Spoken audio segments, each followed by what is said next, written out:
Hello, my name is Lincoln. I'm 35 years old, and I'm an aircraft maintenance engineer at Des Moines International Airport in Iowa.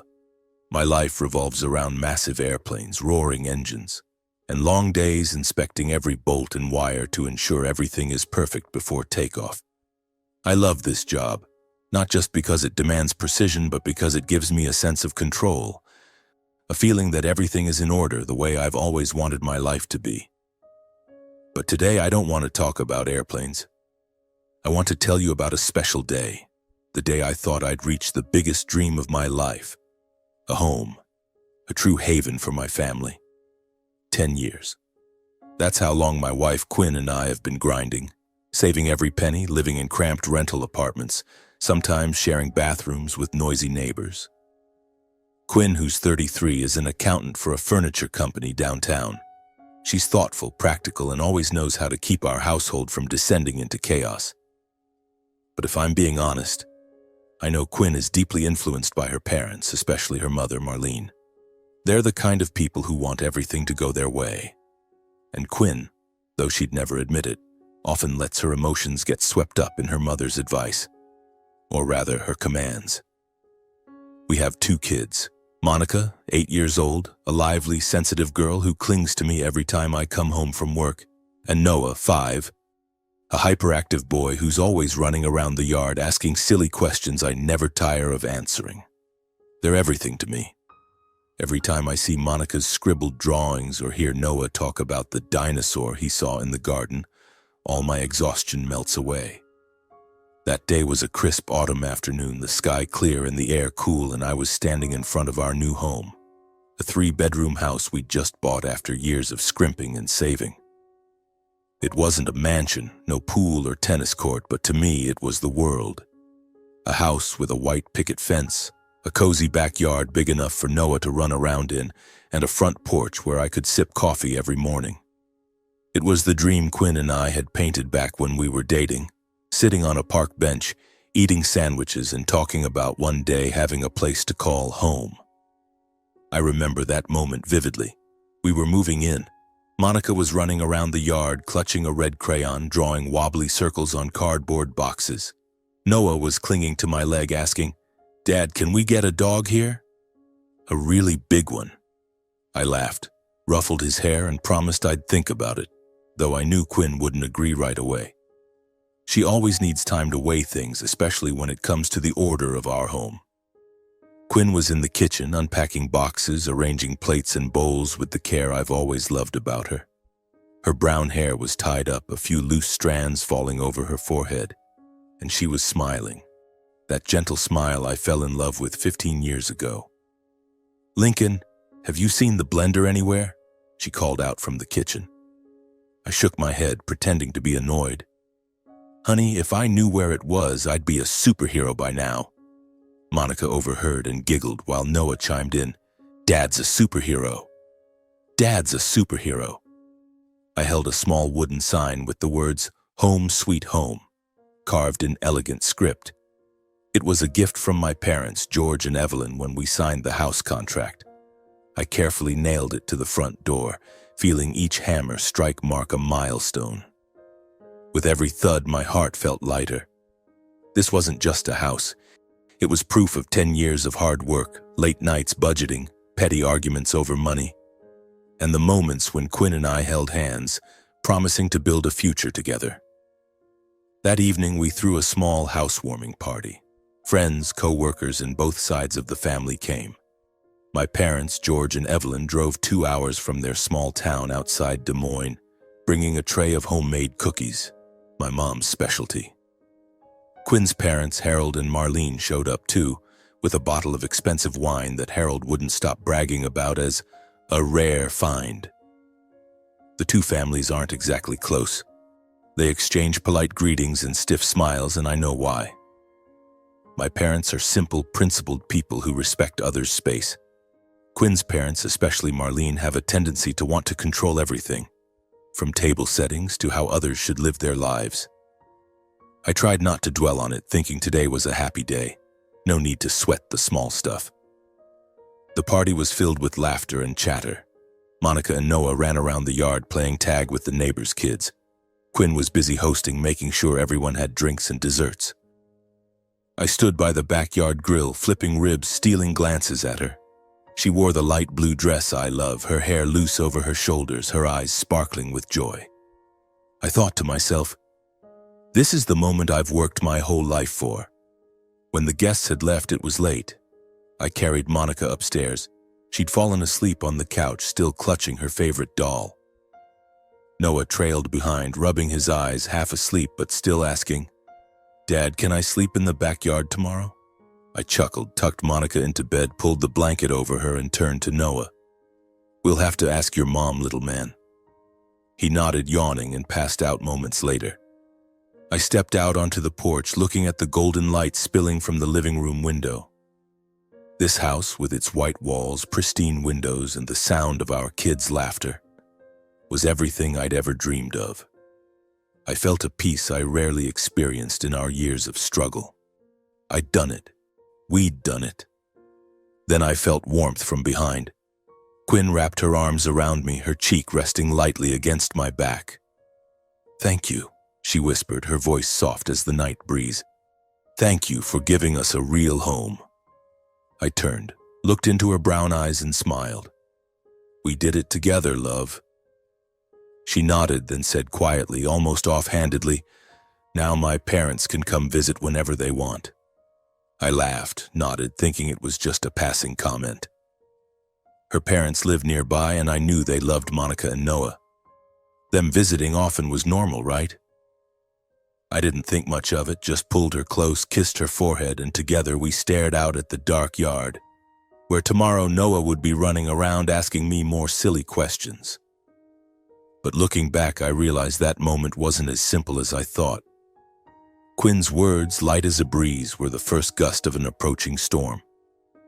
I didn't see it, wasn't prepared, and had no idea that our dream home was about to become a battleground, where love, family, and invisible boundaries would be tested to their limits. The first few months in our new home felt like a beautiful dream. Every morning I'd wake up early, brew coffee in the kitchen still fragrant with the scent of new wood, and listen to the birds chirping in the yard. Monica and Noah usually woke up later, chasing each other around the dining table, laughing while Quinn prepared toast and eggs. I'd sit there watching my family, feeling that everything was perfect. Work at the airport was still hectic, but it no longer weighed on me like before. This house, with its white walls and sunlight streaming through the windows, was a constant reminder that all my efforts had been worth it. Quinn's parents, Harold and Marlene Dawson, started visiting more frequently. At first, I thought it was great. They brought boxes of food, stews, pies, sometimes a massive tray of lasagna that Marlene proudly declared was a family recipe. Monica and Noah adored their grandparents. Noah especially loved sitting on Harold's lap, listening to his stories about his days as a banker, though I'd bet Noah didn't understand much beyond the booming, enthusiastic voice that made it sound like a magical world was unfolding. Marlene always brought gifts for the kids, a new dress for Monica, a puzzle set for Noah. I smiled, grateful for their affection, thinking it was their way of showing love for their grandchildren. But then, things began to change slowly, almost imperceptibly at first. Weekend visits turned into midweek drop-ins. Then they were showing up every day, sometimes staying late, sitting in the living room watching TV with the volume so loud it drowned out Monica reading in her room. I tried to stay cheerful, telling myself they just wanted to be close to family. After all, they were the kids' grandparents, right? I didn't want to make a big deal out of it. Marlene started leaving her mark on the house. One day I came home from work to find the living room curtains, the pale green ones Quinn and I had argued over for a week to pick, replaced with garish floral ones. "I thought these suited better," Marlene said, her tone light but brimming with the confidence that no one would dare object. I frowned, looking to Quinn for an explanation, but she just gave an awkward smile. "Mom just wanted to help, honey. It's no big deal." I nodded, swallowing the irritation rising in my chest. Then Harold got involved. He liked to sit in the living room smoking cigarettes despite my clear request that I didn't want smoke in the house. He'd just laugh, wave a hand and say, "Come on, Lincoln, a little smoke won't hurt." I smoked all day back in the day and I'm still here. I tried to stay calm, but every time I walked into the living room and smelled cigarette smoke clinging to the sofa, I felt like someone was invading my space. Quinn didn't seem to notice, or maybe she did but didn't want to face it. Whenever I gently brought it up like, "Babe, I think your parents are here a bit too much. We need some space," she'd shrug and say, "They just want to help, Lincoln. You're overreacting." I started to feel like an outsider, as if my opinion no longer mattered in the very home I'd poured my sweat into buying. Then one day, things went too far. I came home late, exhausted after a long shift inspecting aircraft engines. As I walked in, I heard lively chatter from the living room. Monica and Noah were playing with puzzles on the floor, while Harold and Marlene sat on the sofa, watching a game show on TV. Quinn was in the kitchen cleaning up. I greeted everyone, trying to keep my tone upbeat, but something felt off. I noticed several large suitcases stacked in the corner of the room. My heart beat faster. "Whose suitcases are those?" I asked, keeping my voice steady. Quinn stepped out of the kitchen, wiping her hands on her apron, her eyes flickering with unease. Honey, my parents are going to stay with us for a while." I blinked, unsure if I'd heard correctly. "Stay? What do you mean?" She took a deep breath and spoke quickly, as if trying to end the conversation before it started. "They're going to live with us. Their house is a bit far, it's inconvenient to travel, and they want to be close to the kids. I thought it'd be better, easier to take care of each other." I stood there, stunned, feeling like someone had punched me in the chest. "Live with us? Here, in our house?" I glanced at Harold, who was laughing loudly at a joke on TV as if nothing was out of the ordinary. Marlene got up, rearranging the throw pillows on the sofa, acting like this was already her home. "You don't mind, do you, Lincoln?" she asked, her voice sweet but laced with challenge. I wanted to yell, to ask why no one had discussed this with me, but Quinn's eyes, almost pleading with me not to make a scene, silenced me.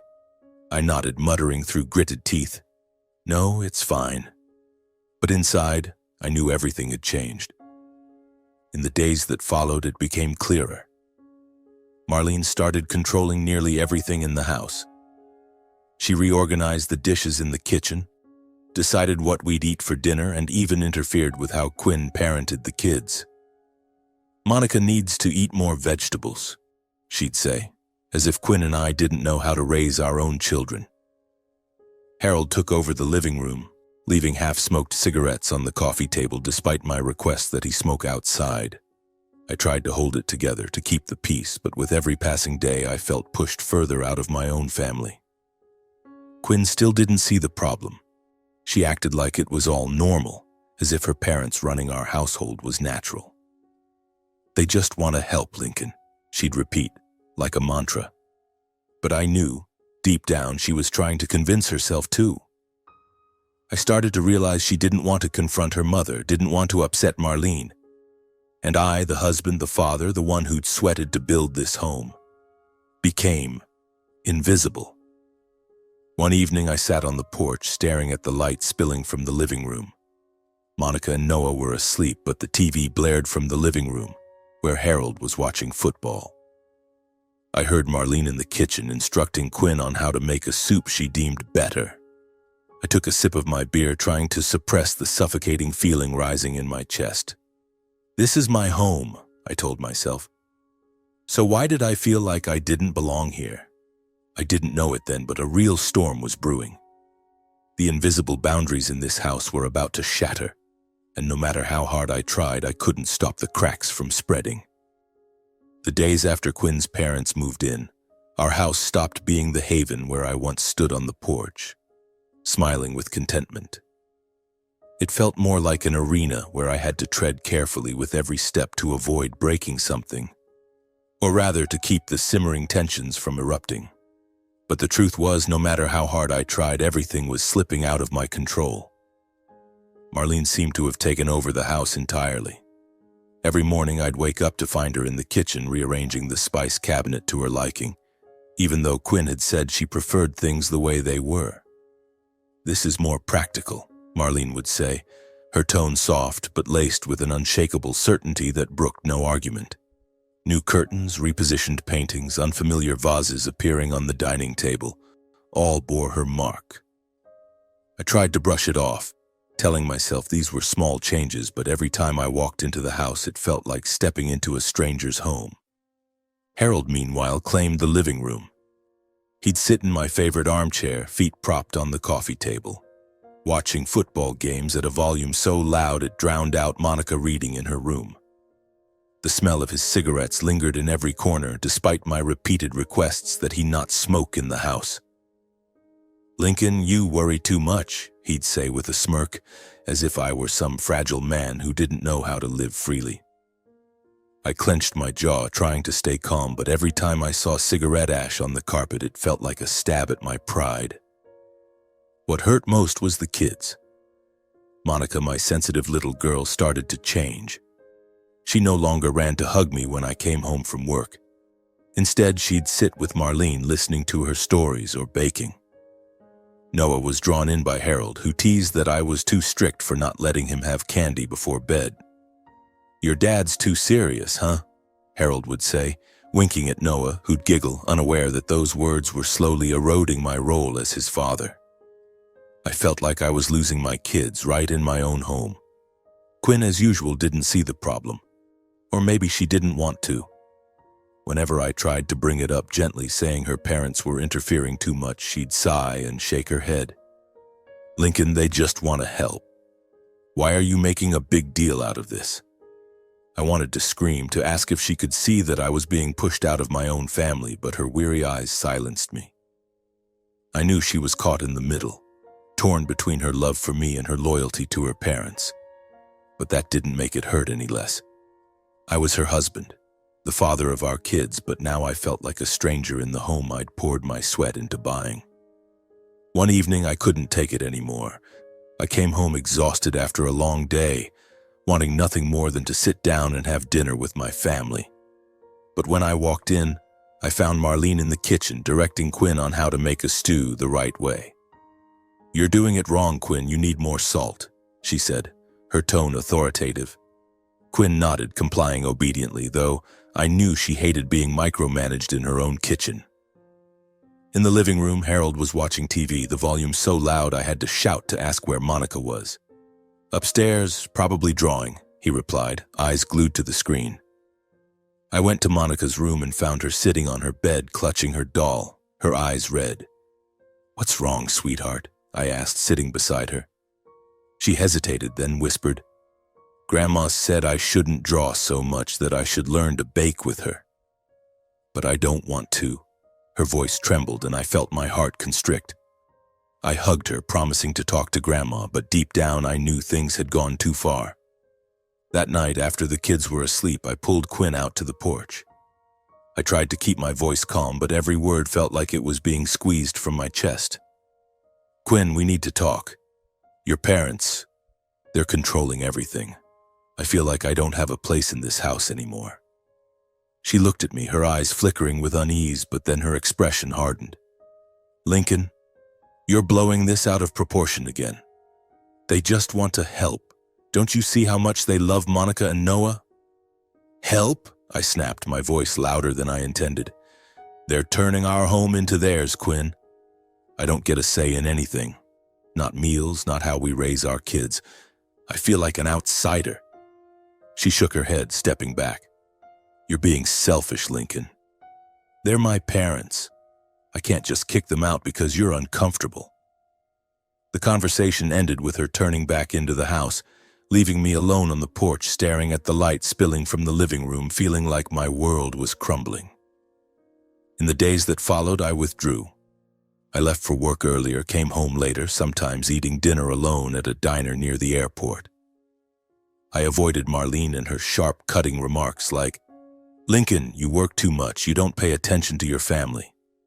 I avoided Harold and his jabs about me being too strict or not knowing how to enjoy life. Worst of all, I started avoiding Quinn because every time I looked at her, I saw disappointment. Not because she was angry with me, but because I couldn't protect the space that belonged to our family. The atmosphere in the house grew heavy, like we were all performing in a play.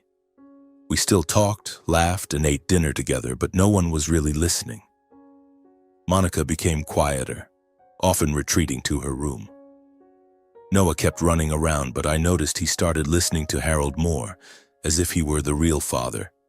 I felt like I was losing everything: my wife, my kids, and the home I'd thought was our sanctuary. One evening, I sat on the porch holding a cold beer, staring at the yard where the kids' laughter no longer echoed. Inside, I could hear Marlene telling Quinn about how to raise kids back in the day.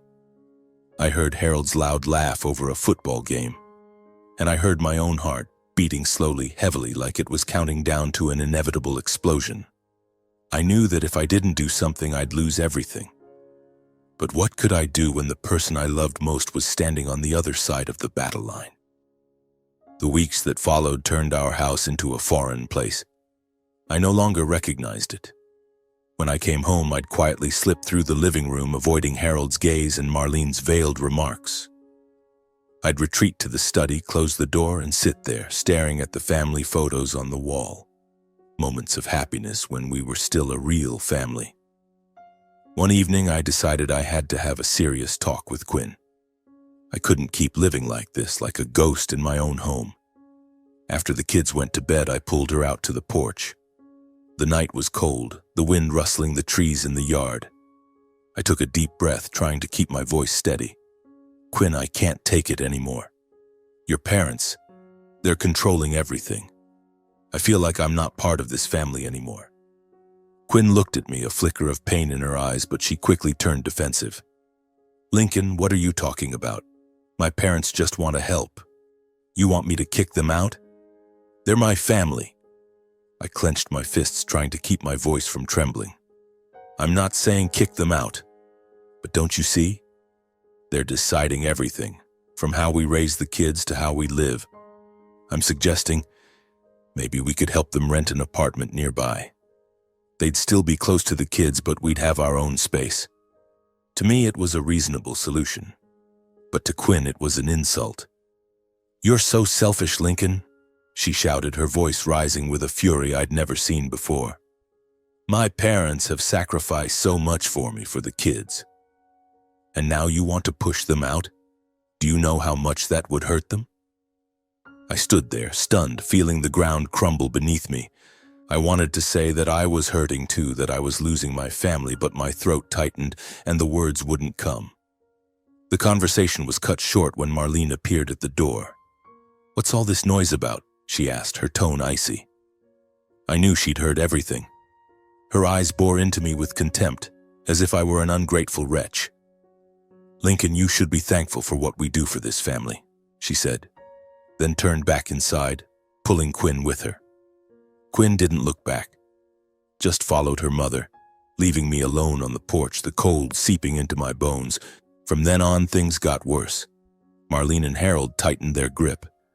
They meddled in every decision, from what extracurriculars Monica should take to how Noah's hair should be cut.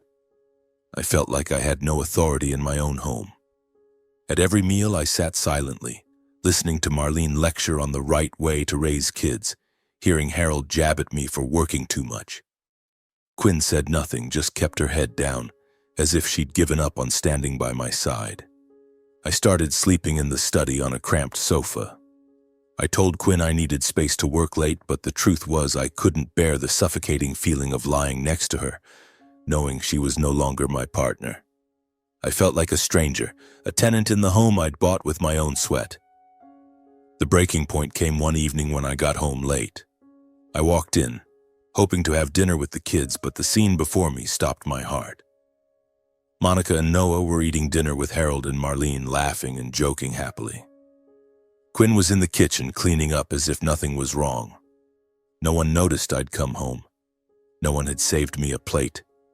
I stood there in the doorway looking at my family, but I was no longer part of it. The feeling of being excluded, abandoned, cut into me like a knife twisting in my chest. I quietly went to the study, closed the door, and sat down, staring at the family photo on the desk. In it, we were smiling, standing in front of our new house with the "Home Sweet Home" sign hanging behind us. I wondered, where had that home gone? I wondered if I could ever take it back or if I had truly lost everything. Everything exploded one Saturday evening when I came home late from work. I stepped into the house exhausted after a long day at the airport, wanting nothing more than to sit down and have dinner with Monica and Noah. But as soon as I opened the door, I heard Marlene in the kitchen nitpicking at Quinn's vegetable chopping technique. "You're not doing it right, Quinn. You need to cut them smaller like I always do." Quinn was silent, but I could see her shoulders tense as if she were holding something back. In the living room, Harold was watching a football game, the volume so loud it drowned out Noah asking something about his game. I set my bag down, trying to stay calm, and asked, "What's for dinner, Quinn?" But before she could answer, Marlene cut in, her tone commanding, "Beef stew, Lincoln. But you're too late. The food's cold. I told Quinn to wait for you, but she said it wasn't necessary." I froze, feeling as if I'd been doused with ice water. I looked at Quinn, hoping she'd say something, stand up for me, but she just kept her head down, wiping the kitchen counter. It was a small thing, a cold meal, a thoughtless remark. But it was the straw that broke the camel's back. All the months of holding back, swallowing the feeling of being sidelined, all the moments I felt I was losing my kids, and Quinn erupted like a wildfire. I took a deep breath, my voice trembling. "Quinn, I need to talk to you. Now." She looked up, a flicker of worry in her eyes, but followed me out to the porch. The night air was cool, carrying the scent of freshly cut grass from the neighbor's yard. I stood there, gripping the railing, trying to rein in the anger surging in my chest. "Quinn," I began, my voice low but heavy. I've tried to keep the peace, to make things work. But I can't do this anymore. Your parents, they're controlling everything. They decide how we raise our kids, how we live. I don't feel like your husband anymore, like Monica and Noah's father." Quinn crossed her arms, her eyes cold, but I saw her lips tremble. "Lincoln, here we go again," she snapped, her voice sharp as if masking her own hurt. "My parents just want to help. Do you know how much they've sacrificed for me, for the kids? You've changed, Lincoln. You don't respect my family anymore." Her words cut like a knife, slicing deep into my heart. I looked at her, searching for the woman who once hugged me from behind, whispering that this was our home. But now she stood there, defending her parents as if I were the enemy. "Changed?" I shot back, unable to hold it in any longer. "Quinn, I've done everything to keep this family together. I stayed silent when your mom changed everything in our house, when your dad treated me like I'm invisible. I've tried to keep the kids out of this mess, but what about you? Don't you see I'm losing everything? Don't you see I have no voice in our own home?" My voice broke and my eyes stung, but I refused to cry, refused to let her see me weak. Quinn stepped back, her eyes a mix of anger and pain. "If you're so uncomfortable, Lincoln," she said, her voice icy, "then maybe you should stay somewhere else for a while. Maybe that'd be better for everyone." Her words were a final blow, leaving me breathless. I stared at her, searching for any sign that she didn't mean it, but all I saw was resolve in her eyes. She'd made her choice, not me, but her parents. That night I didn't sleep. I lay on the sofa in the study, staring at the ceiling, trying to understand what had happened to our family. I thought of Monica, her red eyes as she told me she didn't want to bake with Grandma.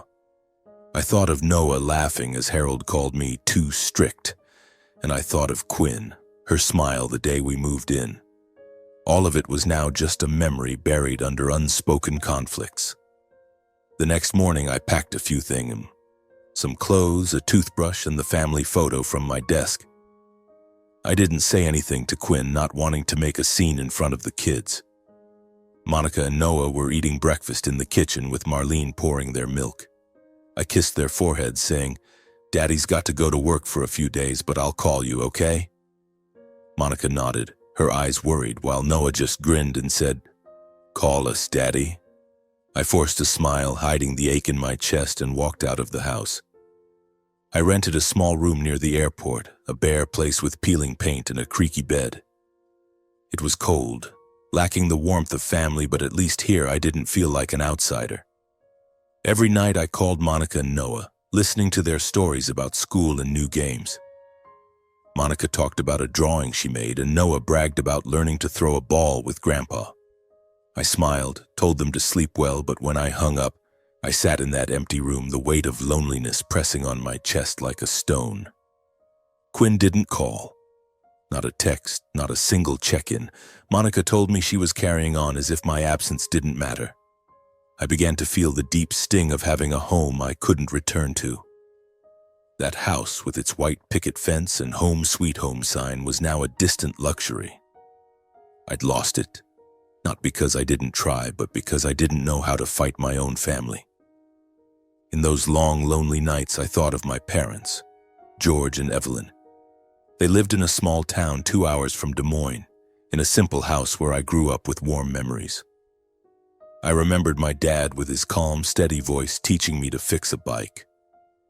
I remembered my mom with her kind smile, always reminding me that family is where people respect each other. They were the only ones who could understand me now, who could help me find my balance. I knew what I had to do. I couldn't keep running, but first I needed to find myself again, the man who once dreamed of a home, who believed love could overcome any challenge. I closed my eyes, picturing Monica and Noah's faces, and promised myself that no matter what, I wouldn't lose them. But to do that, I needed help, and I knew where to turn. The small rented room became the place where I confronted myself. Every night after calling Monica and Noah, I lay there staring at the ceiling, letting childhood memories flood back like a gentle river. I remembered summer afternoons in the small town outside Des Moines, where my dad, George, sat in the shed, teaching me how to change a bicycle tire. He was never in a hurry, always patient, his deep voice like a steady melody. "Lincoln, you have to take it slow. Understand each part. Everything has its order."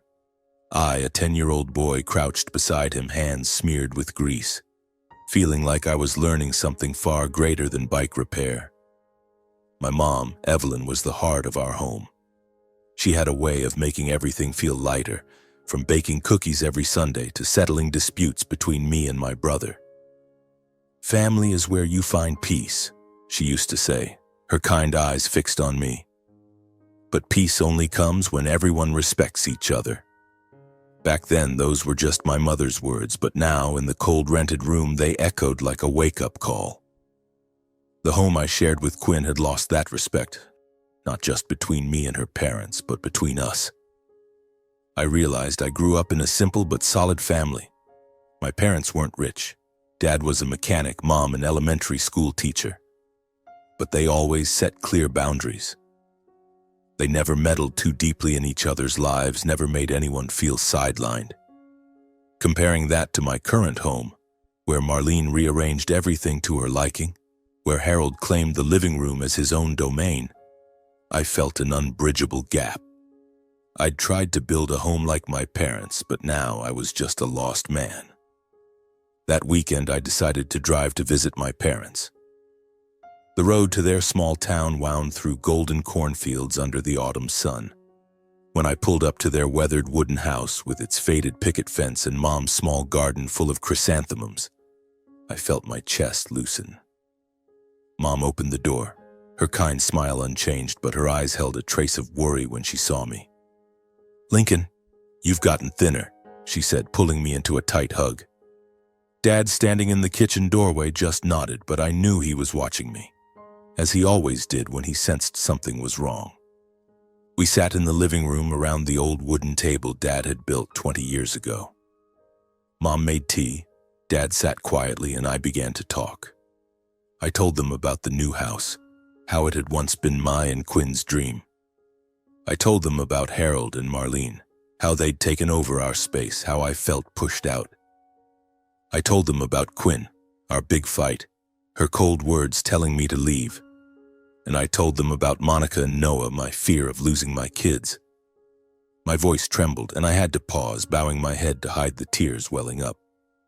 Mom took my hand, her touch warm and steady. "Lincoln, you've tried your best," she said, her voice gentle but firm. But you can't let others define your family. You have to fight, not by arguing, but by showing them who you are. A husband, a father. I looked at her, feeling like that 10-year-old boy again, seeking his mother's advice. But this time I didn't just need advice, I needed a way out. Dad, the quieter one, finally spoke. "Lincoln," he said, his voice solid as stone. "You need to reclaim your place. Not by kicking anyone out, but by reminding them this is your home. Bring us there. Let them see you're not alone." The idea stunned me. Bring my parents to live with us? It sounded like a crazy plan, but in that craziness I saw a glimmer of hope. Maybe if Quinn saw my parents, people who always respected boundaries, who put family first, she'd understand what I'd been trying to say all along. I stayed the night, sleeping in my old room where a high school basketball poster still hung on the wall. For the first time in weeks, I slept soundly, unhaunted by Harold's blaring TV or Marlene's commanding voice. The next morning, I told my parents, "I want you to come live with me for a while. I need your help." Mom smiled and nodded while Dad just clapped my shoulder, his way of saying he believed in me. Driving back to Des Moines with my parents in the back seat, I felt a new strength. I was no longer the man hiding in a cold rented room. I was Lincoln, the man who'd built a home, and I was going to take it back. Not to win, but to protect what I loved. Deep down, I knew this plan, bold as it was a gamble. Bringing my parents to live with Harold and Marlene could either restore my voice or ignite a bigger war. I gripped the steering wheel, picturing Monica and Noah's faces, and told myself, no matter what, I won't give up. The house came into view as I turned onto our familiar street, its white picket fence and "Home Sweet Home" sign still hanging on the door. But this time, as I stepped inside, I no longer felt the suffocation of before. My parents, George and Evelyn, followed behind, carrying a few small suitcases. Mom gave a gentle smile, her eyes full of encouragement, while Dad just nodded, his usual way of preparing for a challenge. I took a deep breath, opened the door, and called out, "Quinn, I'm home. My parents are here too." Quinn emerged from the kitchen, her apron still tied around her waist, hands dusted with flour. She looked at me, then at my parents, and for a moment I saw shock in her eyes. "Your parents?" she repeated, her voice slightly shaky. "They're staying here?" I nodded, keeping my tone calm. "Yeah. I thought it'd be good for them to stay for a while, to be close to the kids, to help us out." I deliberately echoed the reason she'd given when her parents moved in, hoping she'd catch my point. But the look in Quinn's eyes told me she wasn't prepared for this.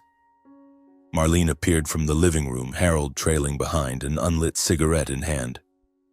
"George, Evelyn," Marlene said, her voice sweet but cold. "What a surprise to see you both." My mom smiled, responding with her usual courtesy. "We just wanted to be closer to the grandkids, Marlene. Hope we're not intruding." But I saw the way Marlene's hands tightened, the way Harold raised an eyebrow, and I knew the silent battle had begun. The first few days were a study in controlled tension. My parents tried to blend in, but the differences between the two sets of grandparents quickly became stark. My mom, Evelyn, was gentle and kept things orderly. She helped clean and cook, but never imposed. When Monica wanted to draw instead of bake, Mom just smiled, sat down with her, and picked up a crayon. Marlene, on the other hand, clung to her need for control. "Monica, you should learn to cook.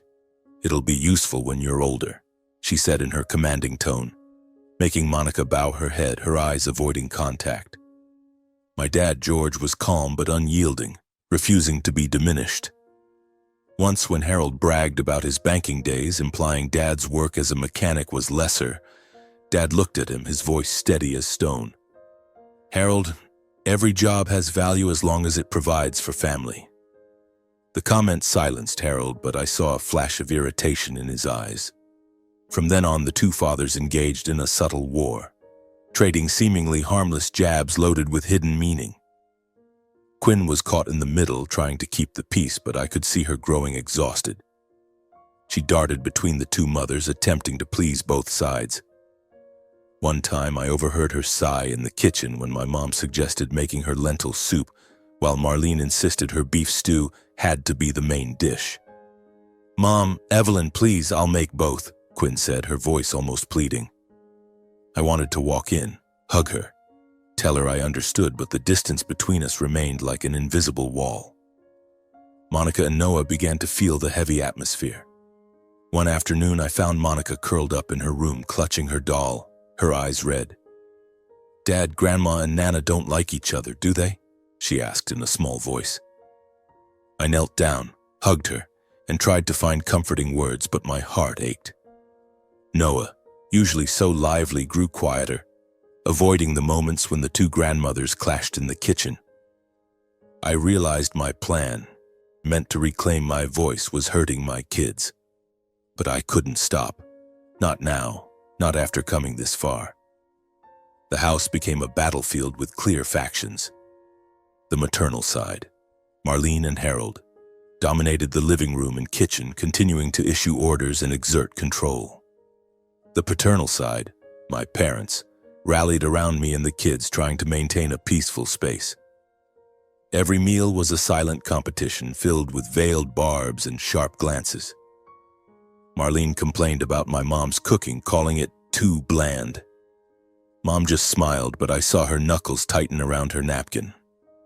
Harold mocked Dad for only knowing how to fix machines, and Dad responded with silence, though his eyes said he wouldn't back down. I tried to stay calm, but deep down, I knew I'd ignited a war. I wanted Quinn to see that family needed boundaries, needed respect, but instead I'd only made things worse. One night, after everyone had gone to bed, I sat on the porch, staring at the yard, now silent as a graveyard.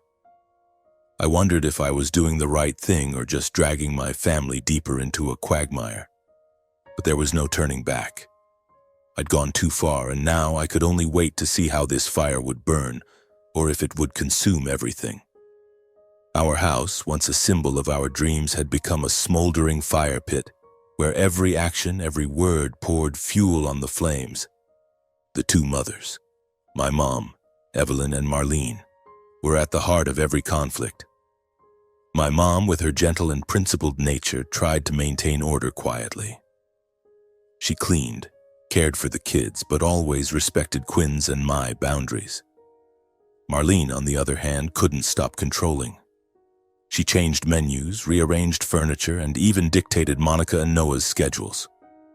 "Quinn, you can't let the kids stay up this late," she'd say in her commanding tone, even though I'd explained that Monica needed time to draw before bed. Clashes between the two mothers happened daily, often in the kitchen, once the heart of our home to me. One time, my mom suggested making our family's traditional cookies for Monica and Noah's breakfast. Marlene, standing nearby, scoffed. "Cookies? The kids need something more nutritious, Evelyn. Let me make my omelets." My mom just smiled, but I saw her grip tighten on the wooden spoon, holding back her frustration. Quinn, caught in the middle, sighed and said, "Fine, make both." But I knew she was exhausted, trying to please both sides and failing. The two fathers weren't any better. My dad, George, was calm but resolute, and his firmness irked Harold. One afternoon, as they sat in the living room, Harold took a jab. "George, you've fixed machines your whole life. Probably don't know what it's like to manage a big family, huh?" My dad didn't respond, but his eyes said he wouldn't back down. Quinn, who once bridged me to the world, had become a faint shadow. She darted between the two families, trying to keep the peace, but I could see her growing more frustrated. When I suggested she ask her mother to stop meddling in our parenting, she snapped at me. "Lincoln, you brought your parents here and now you're blaming me? If you didn't want my parents here, why didn't you say so from the start?" I was stunned, wanting to explain that I just needed her to understand how I felt, but she turned away, leaving me with a sense of helplessness. The kids, Monica and Noah, began to feel the stifling atmosphere. Monica, ever sensitive, started retreating to her room, clutching her doll and drawing sad pictures. Houses without windows, people standing far apart. Noah, though still energetic, began avoiding family dinners where the two mothers and fathers vied to impose their opinions. Once he pulled me into the yard and whispered, "Dad, why is everyone always fighting?" I hugged him, searching for comforting words, but my heart ached, realizing my plan was hurting my kids. The breaking point came one evening when we all sat down for dinner, a rare attempt to maintain the facade of a united family. The table was laden with food, my mom's lentil soup, Marlene's beef stew, and a salad Quinn made to appease both sides. But the air was heavy, like a storm about to break.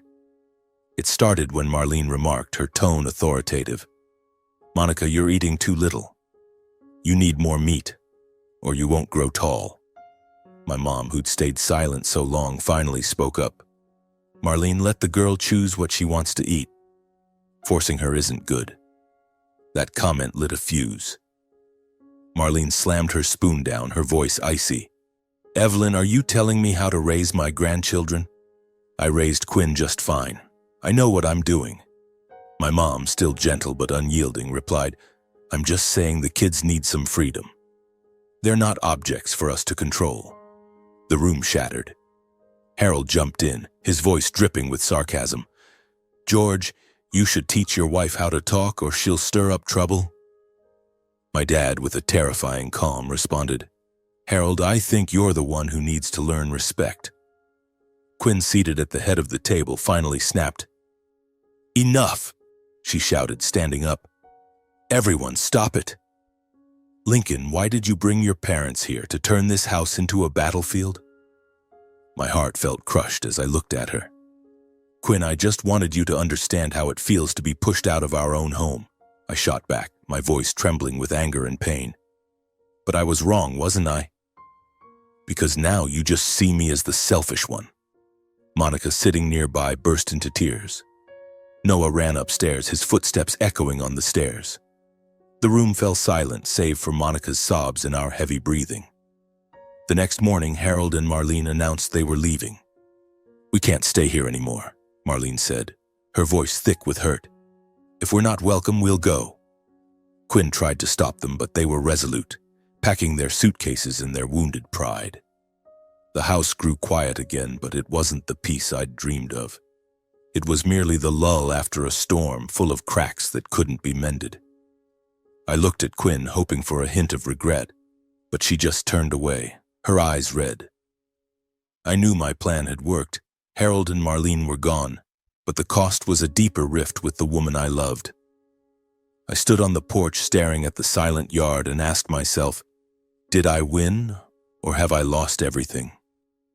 The days after Quinn's parents left, our house entered a strange state. No more arguments, no more of Marlene's commands or Harold's booming laughter. But the silence was heavy, as if the air still carried the smoke of the battle that had just passed. I went to work each day, returning to a home now occupied only by my parents, George and Evelyn, along with Quinn and the kids. My parents stayed quietly helping, but their presence, though comforting to me, was a constant reminder that the cracks in our marriage remained unhealed. Quinn grew quieter. She still worked, took care of Monica and Noah, but her smile, the one that melted me 15 years ago, was now as rare as sunlight in winter. She avoided my gaze, dodged long conversations. Whenever I tried to start one, asking about her day or the kids, she'd respond curtly and turn away, as if every word reopened a wound. I wanted to hold her, to say I was sorry for pushing things too far, but her distant eyes stopped me every time. The kids, thankfully, slowly regained their innocence. Monica stopped retreating to her room, and her drawings began to glow with bright colors again. One afternoon, she ran out to the yard, pulling me into a game of tag, her laughter ringing like a healing melody. Noah, with his natural energy, started asking his silly questions again, like, "Dad, can I keep a dinosaur in the backyard?" I laughed, ruffled his hair, but inside, Monica's question from weeks earlier echoed, "Is Grandma still mad?" It made me realize that though Harold and Marlene were gone, the wounds they left lingered, not just in me, but in the kids. My parents, George and Evelyn, stayed on but kept a delicate distance. Mom helped Quinn clean and played with the kids but never overstepped. Once I saw her sitting with Monica teaching her to fold origami, both giggling when a paper crane's wing came out lopsided.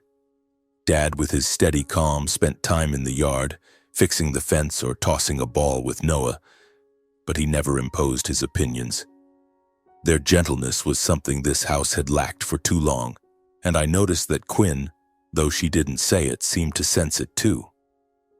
I caught her standing in the kitchen doorway, watching Mom and Monica, her eyes pensive. One afternoon, I overheard a conversation between my mom and Quinn in the living room. I'd just come home from work and was about to walk in, but stopped when I heard Mom's voice, gentle but weighty.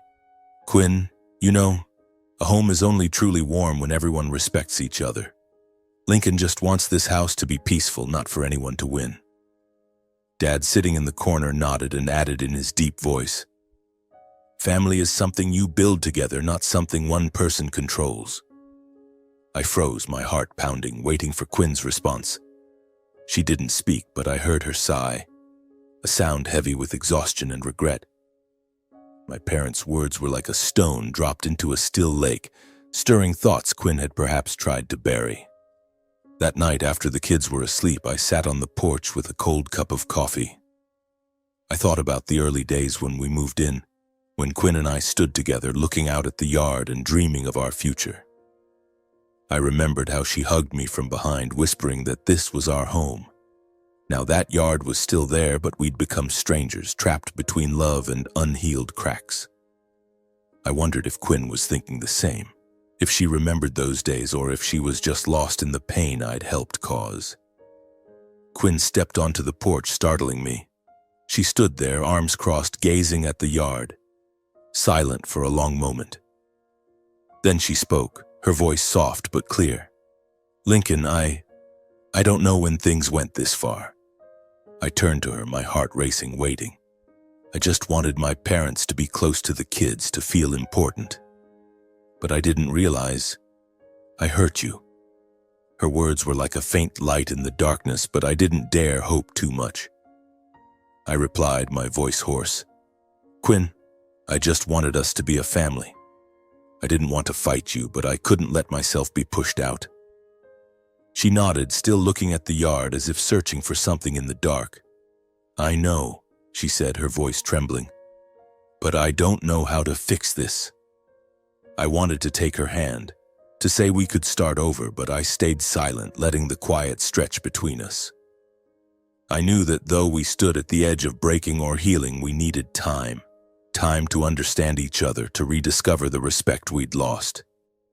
The days that followed slipped into a strange phase, a fragile peace like the calm surface of a lake hiding turbulent currents beneath. My parents, George and Evelyn, began preparing to return to their small town. One morning, as I brewed coffee in the kitchen, Mom pulled me aside, her voice gentle but serious. "Lincoln, a home is only truly warm when both people want to keep it that way. You and Quinn need to talk, really talk. Not to win, but to find each other again." Dad, standing nearby, just nodded, but his eyes told me he believed I'd find a way. I looked at Mom, then at Dad, and felt a deep gratitude. They'd come here not to take over or fight my battles, but to remind me who I was. A husband, a father, a man who dreamed of a home. "Thank you," I said, my voice hoarse. Mom squeezed my hand and Dad clapped my shoulder, just as he'd done when I was a boy. A few days later, my parents left. They hugged Monica and Noah, telling them to stay healthy, then got in their car, leaving the house to just me, Quinn, and our kids.